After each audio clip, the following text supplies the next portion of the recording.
Hello, Sister Ashley. Hi Sam, how are you? Yeah, I'm good. Thank you. How are you? I'm excellent.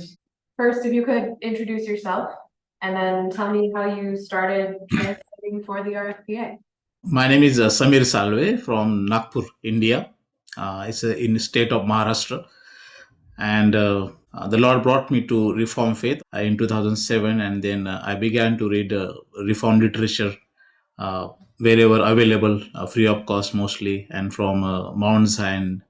And then there were other friends who provided me free resources from PRCA.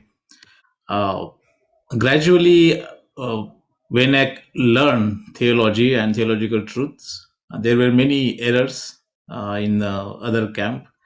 But then a friend from Mumbai introduced me to PRCA, and then I started reading some good literature and the things like common grace and well-meant offer, and there were so many things that actually were washed away from my mind. I would say that it was a sanctification by truth. So as Christ prayed for our sanctification by truth, so it was the time that when God actually removed all kinds of double kind of theological concepts, or double-minded God theological concepts. And then I bought some books. I saved some money and then bought a Reformed Dogmatic set from Amazon, and I studied it. I started translation work from 2008. I was working for other companies as a translator, but then I thought that it would be good that what I believe and what my convictions are, according to that only my ministry should be. So stopped compromising, and I wrote a letter to PRCA first, and then another letter to Reform Free Publishing Association, and they received the letter. They gave good response. Actually, PRCA has started previously working with me, Georgetown Church, and we translated three forms of unity in Tamil and Odia, and then um, Reform Dogmatics, not schemas. It is from another pastor. We translated it, but this is the first book that I am translating officially for Reform Free Publishing Association. Is uh, Doctrines According to Godliness. It is being translated into Hindi and Tamil language. It's a good response. Yeah. Are you translating both of those languages at the same time? Doctrines according to godliness into Hindi and Tamil? Yes, same time going. Translators are different. Hindi teams are different. Tamil teams are different, and both are working from their own ends. It is almost accomplished now. It is under editing by Isaac Gajendran, one of our editor. He's in Scotland now doing PhD, but he works for PRCA books, and also some brothers from Vellore PRC. They are also helping in editing and proofreading the works. What does the process of translation look like for you and your team? Like how do you begin and how do you work on the translation yourself? Yes, first of all, we actually read the text. Our team read the texts, and they mark difficult sentences, deep theological concepts, and in order to use the proper Hindi or any target language words and terms and phrases, we look for the context, and according to context we use the terms. And especially this work is taken care by our editors. Translators may use some different kinds of words, but it is the editorial team who actually works on this finalizing terms and phrases for a proper context and theological concept that are found in a book. The only thing is now that we want to have that official publishing, so the people can have the books in their own hands in their own languages. That will be more, that will bring more benefit. And sure, since the reform faith is very increasing nowadays in India, and there are already other reform companies, publishers and ministries working in India.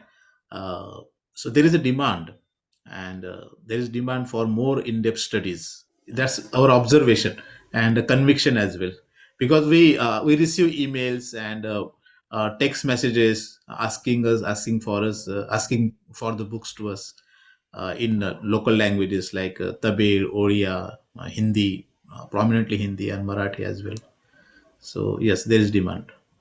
We are already actually active in teaching, in confronting and refuting so many theological concepts that are anti-biblical or even anti-reform faith, even anti-Calvinistic. Uh, so there are so many things like total depravity. They have watered down version on five solas, doctrines of grace. So many things are there. So we are already involved in confronting these theologies in India uh, through various groups.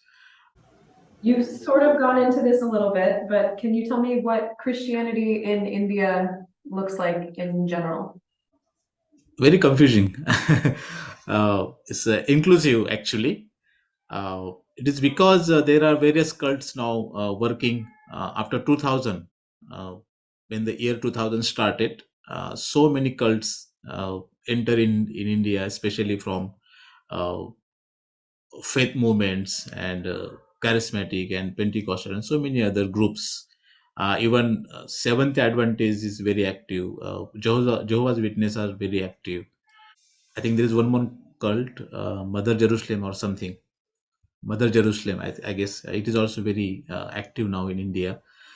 And the scenario is that the churches that used to stand for the faith in India, like CNI and many other churches which had reform background, Scottish reform background doctrinally, they have become compromising.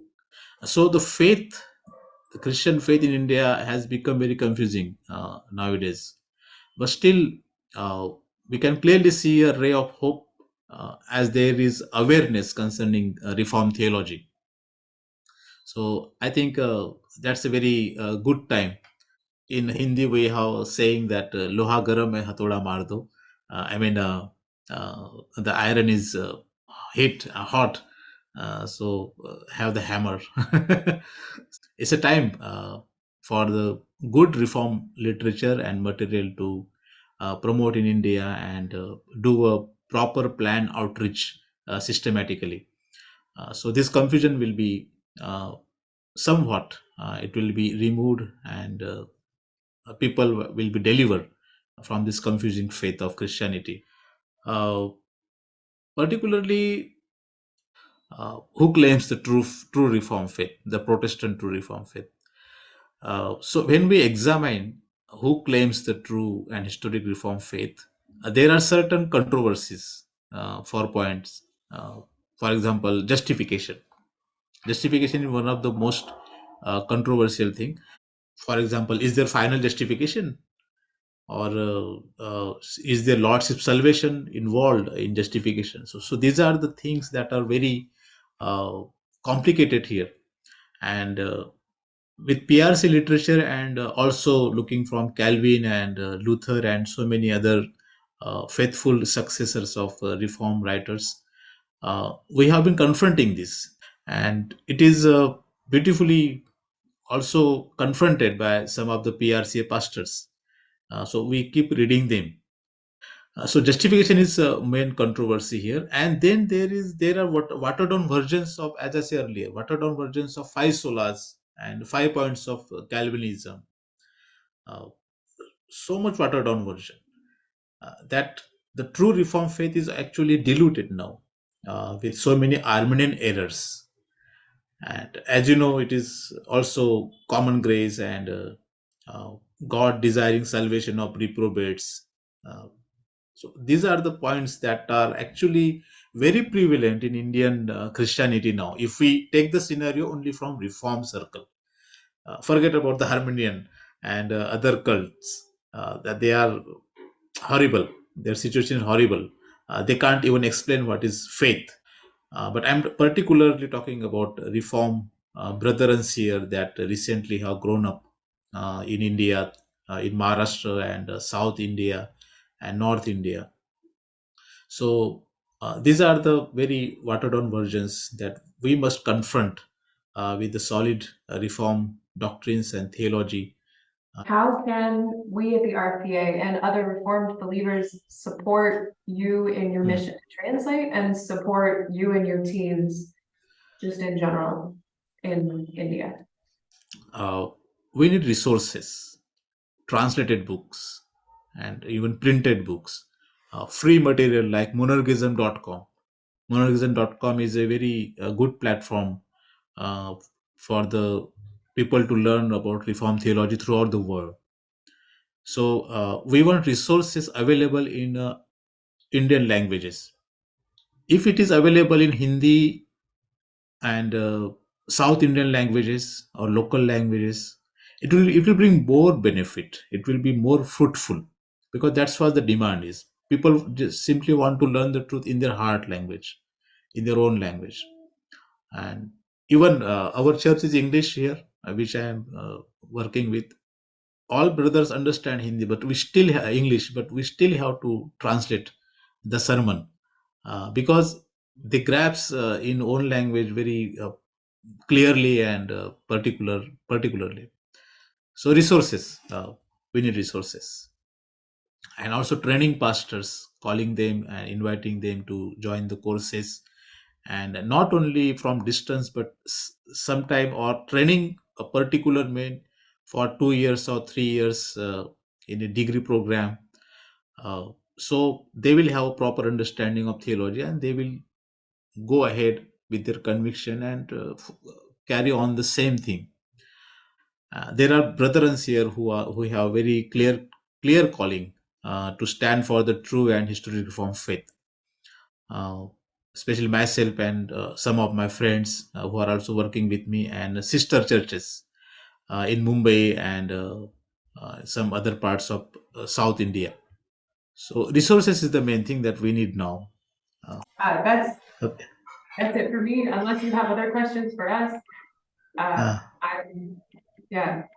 Praise God, and we thank you for the work that you're doing, and we thank God for putting you in contact with us, and we look forward to many works in the future. yes, thank you. I'm hopeful. Sure, thank you. It is really encouraging for me as well. But I want to let you know that I have many other books like Being Ready to Answer, written by Hokusema. So I was reading the history and their controversy. It is really interesting. PRCA is very excellent material. I don't know how God raised these men. Right? It's a very interesting history when I read it. How they stood against the watered down version of Reformed theology in 1920, and how they move ahead with their proper theology. And I still believe that Reform PRCA has a very is actually antidote to what's happening in theological circle today. Please feel free to ask if you have any questions, even through emails, and I'll be there to give the answers as best as possible, uh, honestly and sincerely. So let God be glorified, and let He be true always. Yeah. Yes, thank you, thank you.